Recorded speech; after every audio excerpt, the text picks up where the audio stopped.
اور بھی بہت سارے لوگ تھے، شیخ غلام حسن صاحب اسلام آباد کے، بے شمار افراد. تو وہ ہندوستان کے قبضے کے خلاف بات کرتے تھے اور جماعت اسلامی کو اس بات پہ مطمئن کرنے کی کوشش کرتے تھے کہ ہمیں ہندوستان کے خلاف کوئی نہ کوئی محاذ کھڑا کرنا چاہیے. اپنے تئیں پیپلز لیگ ایک کام انجام دے رہی تھی. ان کے کاموں کی تحسین یعنی سب سے زیادہ اگر کسی نے کی ہے تو وہ گیلانی صاحب نے کی ہے. جماعتی حلقوں میں اگر شبیر احمد شاہ کی پہچان بنی تو وہ سید علی گیلانی صاحب کی وجہ سے بنی، کیونکہ وہ جس بھی اجتماع میں جاتے، صحرائی صاحب جس اجتماع میں جاتے، وہ وہاں پہ کہتے کہ ایک نوجوان ہے، وہ اپنی تعلیم بھی مکمل نہیں کر سکا کیونکہ اس کا عشق کشمیر ہے اور وہ آج جیلوں میں ہے. تو اس طرح انہوں نے کوئی موقع ایسا نہیں جانے دیا جہاں پہ وہ کشمیر کی بات کر سکتے ہوں اور انہوں نے نہ کی ہو. اور پھر 88 کا زمانہ بھی آیا اور تحریک حریت وجود میں آئی، آل پارٹیز حریت کانفرنس بنی.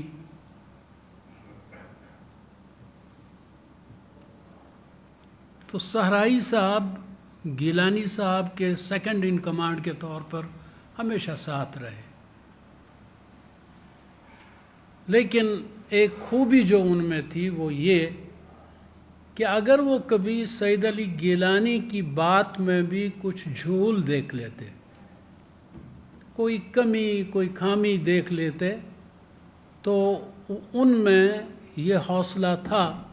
کہ وہ سید علی گیلانی سے بھی کہہ سکتے تھے کہ نہیں، اس بات کے ساتھ میرا اتفاق نہیں ہے. حالانکہ وہ پیر و مرشد بھی انہیں مانتے تھے، اپنا لیڈر بھی مانتے تھے، لیکن یہ لیڈری، یہ پیری، یہ مرشدگی اور باقی تمام چیزیں اپنی جگہ، لیکن حق کے معاملے میں وہ کوئی کمپرومائز کرنے کے لیے تیار نہیں تھے. تو بہرحال وہ آخر دم تک اس جد و جہد کے ساتھ وابستہ رہے. اور میں آپ کو یہ بھی بتانا چاہوں گا کہ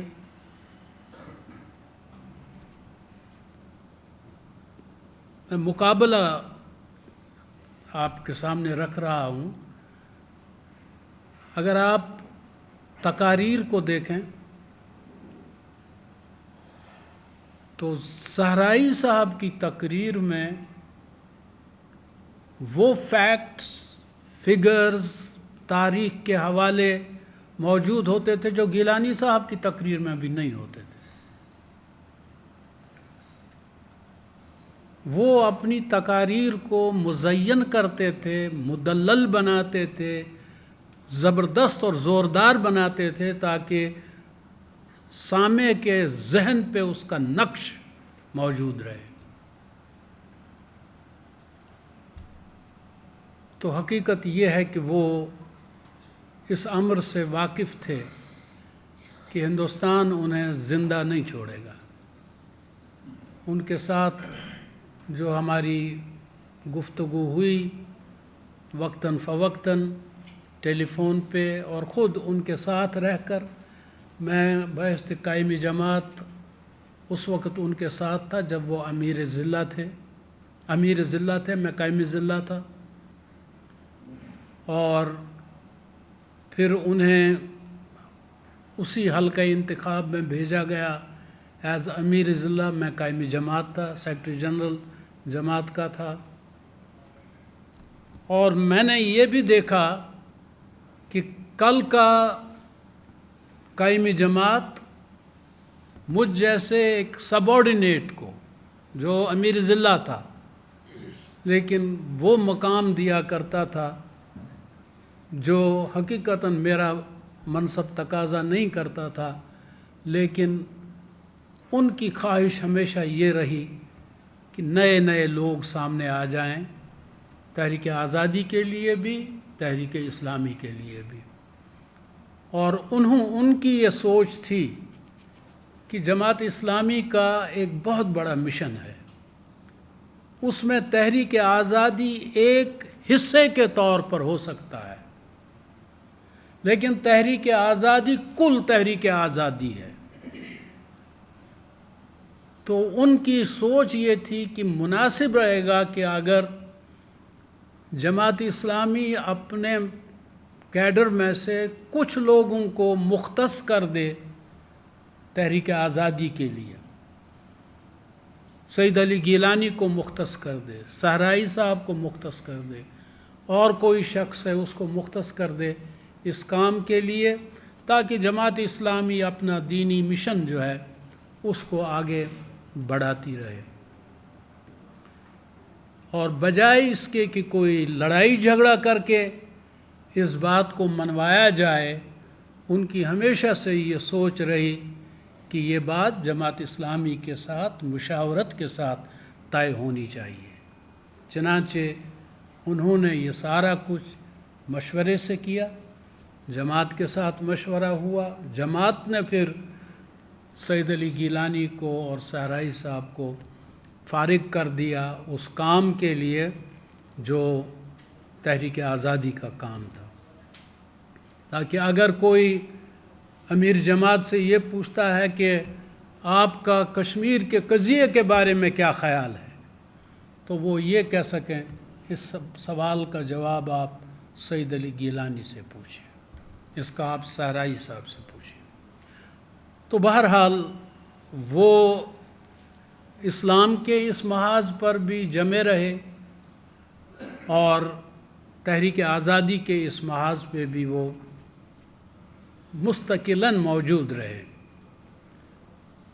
اور بالآخر جب انہیں قید کر دیا گیا تو ان کے ساتھ جو اس دوران ہماری گفتگو ہوئی اس میں وہ مطمئن تھے کہ آج نہیں تو کل بلاوا آنے والا ہے، یہاں ہماری صحت بھی آخر گرتی جا رہی ہے، اور حکومت کے کارندے بھی اس کے باوجود کہ انہیں بار بار متوجہ کیا گیا کہ ہاسپٹلائز کیا جائے، میڈیکل کیئر کا انتظام کیا جائے، تو لیکن وہ توجہ نہیں دیتے رہے، یہاں تک کہ انہیں اندازہ ہو گیا کہ اب یہ چل چلاؤ ان کا ہے، تو اس موقع پہ پھر بالآخر ان کو جموں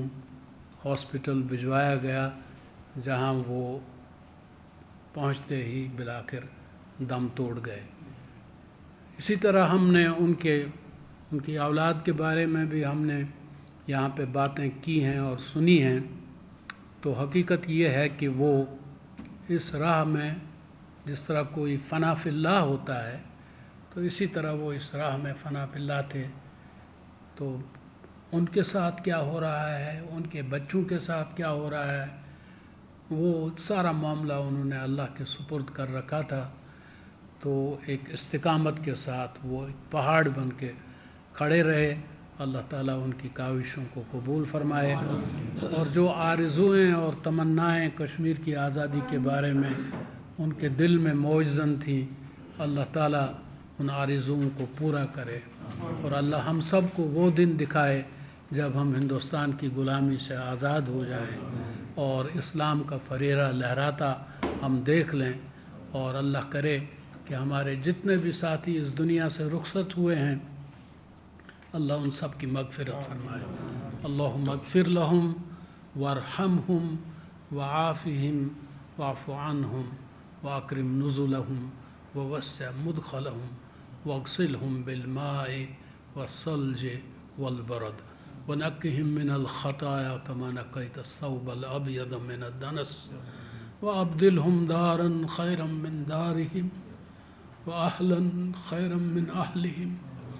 وزوجا خیرا من زوجہم وادخلهم الجنة وأعذهم من عذاب القبر ومن عذاب النار اللهم اجعل قبورهم روضة من رياض الجنة ولا تجعل قبورهم حفرة من حفرات النيران اللهم اغفر لكافة المؤمنين والمؤمنات والمسلمين والمسلمات الأحياء منهم والأموات